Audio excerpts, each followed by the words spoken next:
All right, welcome back here this week in Pro Football, week number 12, Sal, in the National Football League. It is certainly flying by. And the Eagles now, they take their second long trip of the year out to Los Angeles to face a 5-5 Rams team that's been very up and down. But before we get to that, Sal, you just mentioned before the break how the Eagles were one Saquon drop away from being 9-1. In the last 2 years under Nick Sirianni, the Eagles were 9-1. This year, they're only 8-2.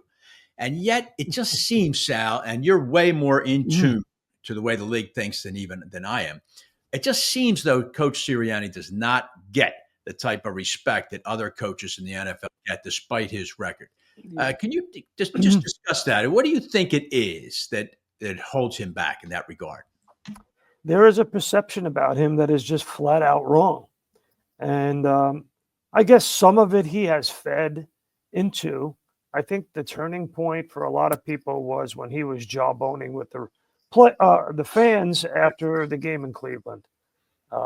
Some commentators called him a clown and this, that, and the other thing. And I went on your show, Pat, and I said, I don't like that. I don't like the name calling.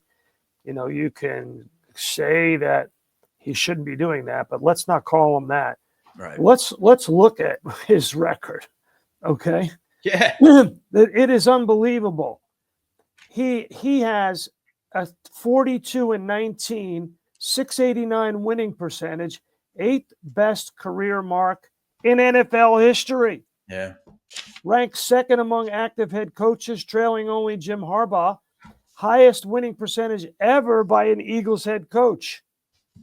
Under Nick Sirianni, the Eagles win 71% of their road games.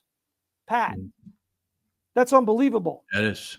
And they're 3-0 in their last 3 trips to LA against the Rams. Yeah. Yep. That's impressive. He's got an impressive resume. And yet, I don't know. It's like crazy. It's insane because, listen, we go by this. You just were talking about Eli Manning's record. Right? He's got a 500 record. So you're judging Eli on his record. And that's a good approach. Right. I am not denying that.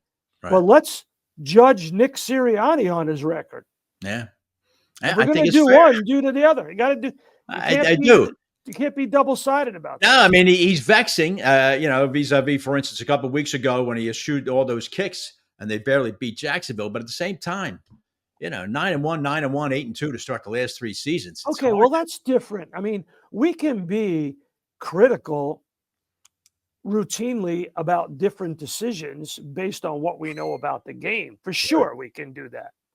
Intellectual critique is fine, but let's not name call Nick Sirianni because that's wrong. Okay. All right. Sal, let's get to the game now. As I mentioned, the Rams started off very slowly, 1-4. They've won 4 of their last 5. They're back to 500. But I think this is a good matchup for Philadelphia. But let's concentrate on one in particular, and that is the Rams now have both of their receivers back, Cooper Kupp and Puka Nacua, and they were dominant last week against New England. How do you see that matchup, which is going to be a very important one? Those two guys stacking up against a real strength of the Eagles, and that's their cornerbacks, Slay and Mitchell. Yeah, as Ron Jaworski used to say, this is where the rubber meets the road. So let's talk about Quinyon Mitchell first. Quinyon Mitchell is giving up 0.9 yards per pass play that comes at him. 0.9. That's not bad. That's not bad. Pat, that is the best of any rookie quarterback ever since they have been starting using these next-gen stats. Right. So we remember Revis Island with Darrelle Revis. Yep. Well, this is the Q zone, it's like the Twilight Zone. In the Twilight Zone, people mysteriously disappeared on that show. Yeah. Rod Serling would come on and people would be gone, right? Mysteriously. Yeah. Well, wide receivers are mysteriously disappearing in the Q zone, the Quinyon Mitchell zone, except it's no mystery. He's got great length. He's got great closing speed. He's got great speed to keep up with wide receivers. He's got a great attitude. He's extremely tough. And I sent you the numbers before we went on the air. I hope you saw them because they're unbelievable, Pat. Yeah. I'm going to pull them up here really for me to do the justice. It's just insane. I'm going to read them. Versus Cleveland, 5 targets, 1 catch. Giants, 4 targets, 2 catches. Cincinnati, 3 targets, 3 catches. That's the best day they had. But that, of course, was Jamar Chase. Right. 3 targets, 2 catches. 4 targets against Dallas, 2 catches. Washington Commanders, Terry McLaurin had 1 target, no catches. And Pat, 0 touchdowns. 0. Yeah. Yeah, and they're both impressive. Slay has reached back, and he's playing very well too. But I think, but is it a little bit of a different Sal this week in that the 2 Ram receivers have a physical, in terms of height and weight, a physical advantage over these 2 corners? They have that, and I like Sean McVay's design: constant motion, constant formation variation. He gets those guys on the move. That's what makes them difficult to cover. Yeah. They get a free release off the line of scrimmage because they're not static on the line of scrimmage. So this is it right here. Yeah.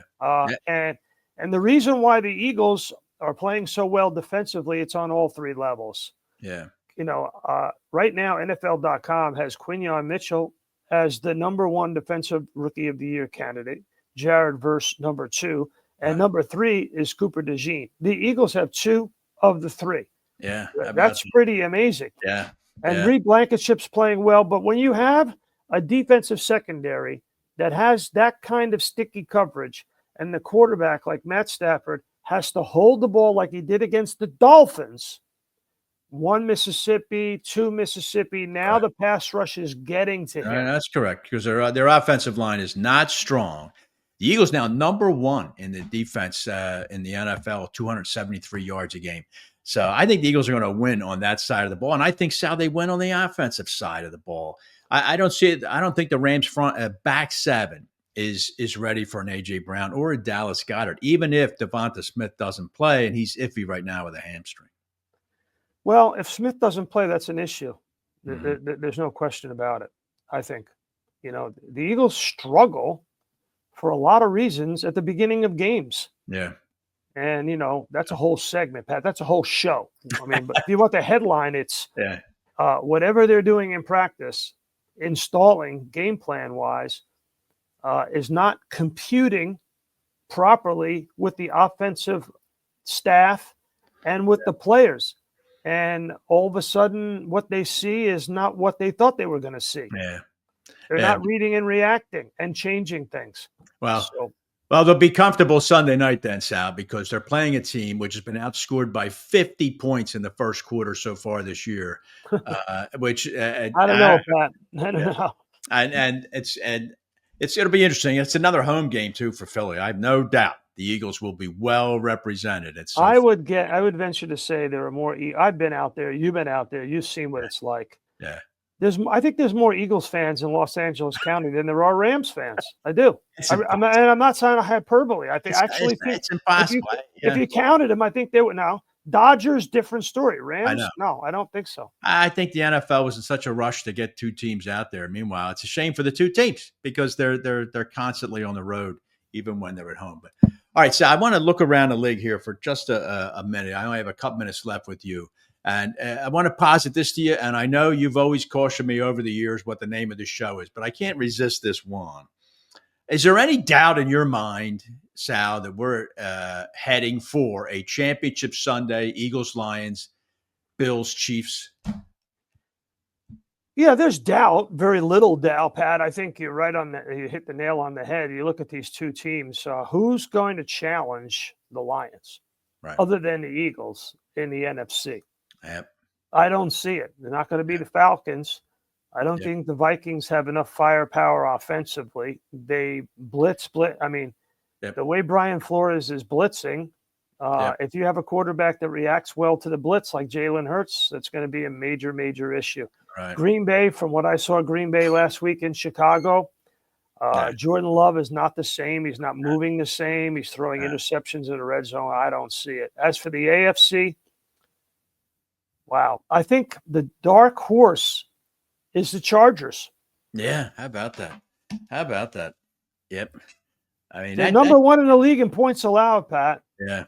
They're number 1 in the league in points allowed. They have exactly the same formula that the Eagles have. Yeah. They shut down teams, they run the ball, and they limit the opportunities for the quarterback to make mistakes. And Sal, you just talked about it a minute ago, that they have a quarterback who's the biggest secret, the best kept secret of the NFL, because the Chargers might be behind Arizona, the most anonymous team in the NFL, because nobody knows what they're even out there. And yet that kid has an absolute howitzer for an arm. And he's a very heady quarterback too. So that Chargers might be an excellent dark horse. I remember coming on your show right after I saw Justin Herbert for the first time, Chargers at Ravens. And I'm up in the press box, and Ozzie Newsome comes by, and he goes, "What are you doing up here?" I said, "I'm going to have a hot dog." He said, "No, you're not." So go down in the field and watch Justin Herbert warm up. So I go down the field, down the elevator with the Hall of Famer, Ozzie Newsome. We go out on the field. He doesn't say a word to me. I say one word, and I can't say it on this show. I have never seen an arm. You correctly called it. It's a howitzer, Pat. Yeah. It's unbelievable. That arm, the accuracy, the ball spins so tight, it makes a sound from 30 yards away. Yeah. But, I liken it to Andrew Luck. And Andrew Luck was overused early on in his career. And he took a beating as a result.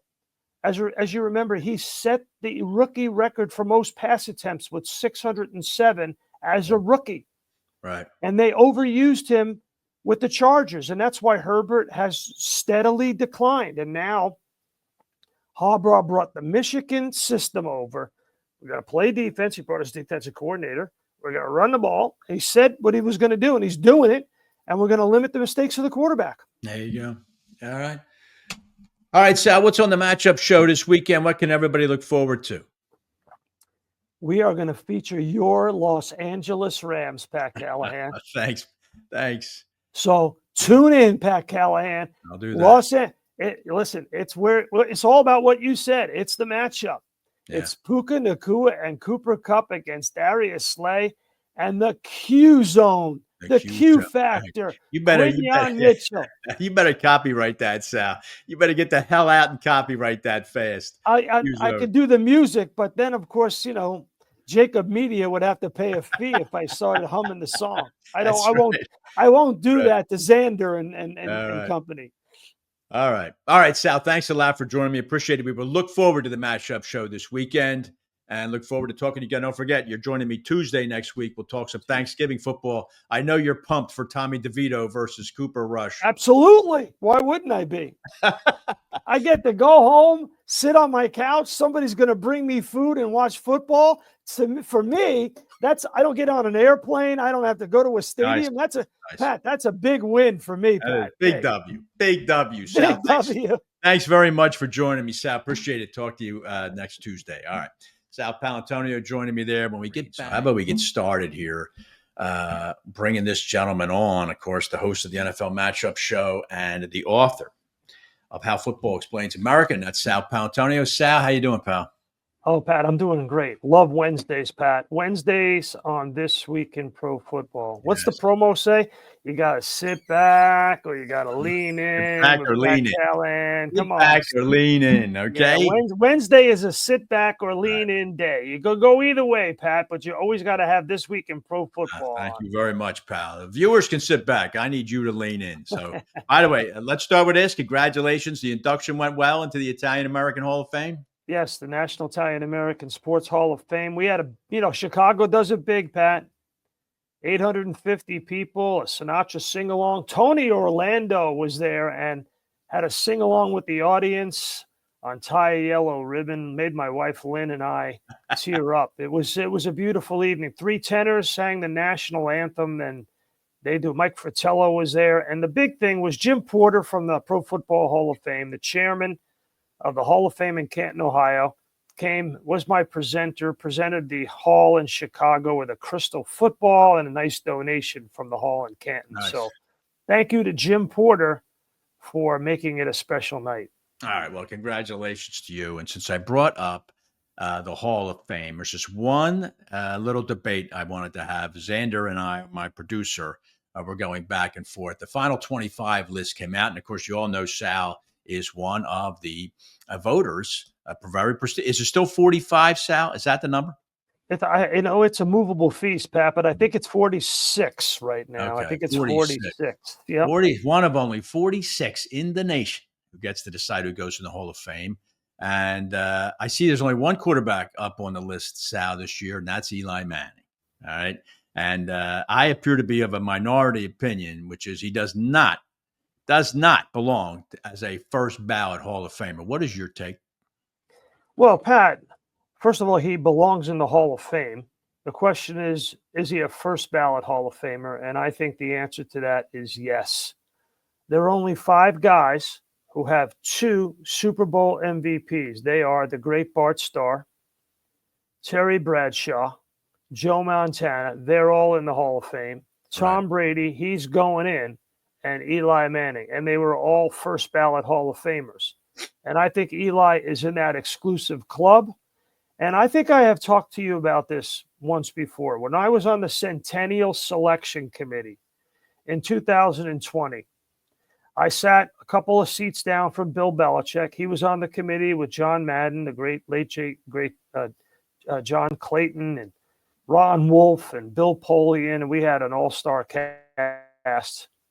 And Belichick, of course, when he talked, the room listened. And we asked him, what is his criteria for the Hall of Fame? And he said, how does that player or coach perform in the critical moments against championship competition? And Eli Manning passes that test against Bill Belichick's teams twice in the Super Bowl. All right. I mean, my contra to you is that what it tells you then is that regular season games don't mean a thing. I mean, 117 times out of 234 games, he did not pass the test. He just doesn't even have a winning career record. 1.5 touchdowns for every interception he threw. That is not a Hall of Fame resume. It's not. And on what you're saying is, and what Zander was saying, then tells me that Nick Foles is one MVP away from being in the Hall of Fame. And I agree with that. I agree. I agree with Zander. I think Nick Foles, it's like Jim Plunkett. Jim Plunkett to me is a Hall of Famer. He's not in, he's not a first ballot, but he's got 2 rings and he should go in. Absolutely. And the regular season does matter, but if you're just going to count statistics, you might as well get Deloitte and Touche in the room. They could do the job. Right. Yeah. I don't know. I'm ambivalent about it. I don't think in any way he's first ballot, but he's going in. He's going in first ballot. There's no question he's going to make it. He's the only quarterback for no other reason. So the quarterbacks always elbow their way in first. But it's an interesting debate, but I think you're going to win it. So, all right, Sal, how about we do a little good, bad, and the ugly here? Zander, if you'll do me a favor, bring up those standings here. I could take Sal through my good, bad, and the ugly. And Sal, give me your rapid fire comment here. The good, Sal, week 11, Buffalo hold serve against Kansas City. You and I talked about this last week, 30-21. Buffalo is still now in the running for that number 1 seed in the AFC. And they needed a miraculous play from their quarterback to do it. That's the way those games between the Bills and the Chiefs go. I don't know if they're going to make it. I just don't know. Right. Sal, I've been talking about this really all season about Joe Mixon. I laugh at the way the Cincinnati Bengals play offense, Sal, where they throw the ball 19 out of 20 times. And here's a guy who is just tearing it up now for the Texans, who go down to Dallas and just smack the Cowboys right in the mouth. Of course, that's not hard to do in Dallas, is it? No, but you're right about Joe Mixon. We said on the NFL matchup show early on, when Joe Mixon is healthy, the Texans are a real problem for the rest of the AFC. Yes, absolutely. Yep. And the Steelers hold serve. Sal, your thoughts on that game and Derrick Henry not touching the ball in the fourth quarter? I'm not quite sure how that works with Todd Monken, but we'll save that for the bad. The Steelers get to 8-2. How surprised are you at that? I'm very surprised, especially when you change quarterbacks in the middle of the stream like they did from Justin Fields to Russell Wilson. Though they did that, I still believe that if they're going to be ultimately successful, they need a package of plays for Justin Fields. They need opportunities for Justin Fields to touch the ball on third down and in the red zone. And I think that will open things up for a lot of the rest of the offensive players. They didn't score a touchdown against the Ravens. The Steelers defense shut down the Ravens. That was at Heinz Field or Acrisure Field. But I'm not sure about that Pittsburgh offense being able to handle a late playoff run, Pat. I agree. I agree with you wholeheartedly on that. On the flip side of that game, Sal, I teased it already. I don't understand it. You literally have a refrigerator on two legs, and he touches the ball 13 times in the game, none in the fourth quarter, and he's not on the field during a 2-point conversion from the 2-yard line. What the hell are the Ravens thinking here? And Pat, you and I had a show right before the Super Bowl after the AFC Championship game last year, and we talked about the fact that the offensive staff and John Harbaugh deserves some of the responsibility, ignored the running game, and they got burned by Kansas City at home. The same thing happened, even though they got Derrick Henry. They did not learn their lesson. And if they don't learn their lesson, they will be one and done in the playoffs again. I don't know. That's amazing, Sal. Because you're right. You think they would have learned it from earlier this year when he was trucking everybody. The other bad, Sal, 49ers lose at home to Seattle. Something, Sal, appears to be clearly missing in San Francisco, and it can't just be Brandon Ayuk. How do you see it? Yeah, Pat, if you watch the Niners offense, Deebo Samuel and now Christian McCaffrey back, they're carrying everything. Teams are blanketing Kittle. They needed Ayuk because he is their deep threat. He opens things up underneath for all of those three players. And without him in the starting lineup, it's a big problem for them. I do, however, think they will go to Green Bay and beat the Packers. Yeah, I think the Packers didn't make my bad list, but they're pulling out games. Jordan Love doesn't look nearly as good as he did last year. I think he's taken a step back. The ugly, those that I saw, Sal, I told you about the Atlanta Falcons. They are not ready to be any type of power broker in the NFC. They go out and get demolished by Denver. And Pat, to circle back, the Eagles should have beat the Falcons and they'd be 9-1. Yeah, exactly right. Their only real loss this year is to Tampa. Yeah, yep. I mean, if Saquon holds on to the ball on the 5-yard line, I know that's right. They're 9-1, Pat. They're 9-1. That's right. And then they'd be right there with Detroit for that 1 seed. Sal, the Jags mail it in against Detroit. That was an absolutely horrendous performance there against a team that loves to run it up on you. Yeah, and I don't know whether we say good Detroit or really bad / ugly Jacksonville. Let's focus on the good, and that is Detroit offensively. And there's always a but, Pat. They've lost 2 now really good defensive players. Right. And they played a non-functioning football team in Jacksonville. Right. So let's see how they do when they play some teams that can actually score points. All right. That's the good and bad and the ugly there from week number 11. When we get back here from a short break, Sal Pao is going to remain on. We're going to talk with Sal about the Eagles and the Los Angeles Rams. And the Eagles probably, and I'm going to ask Sal, is this another home game for Philadelphia? And we're going to talk about an interesting matchup when the Rams have the ball. That's all next on This Week in Pro Football, presented by Kennedy Auto.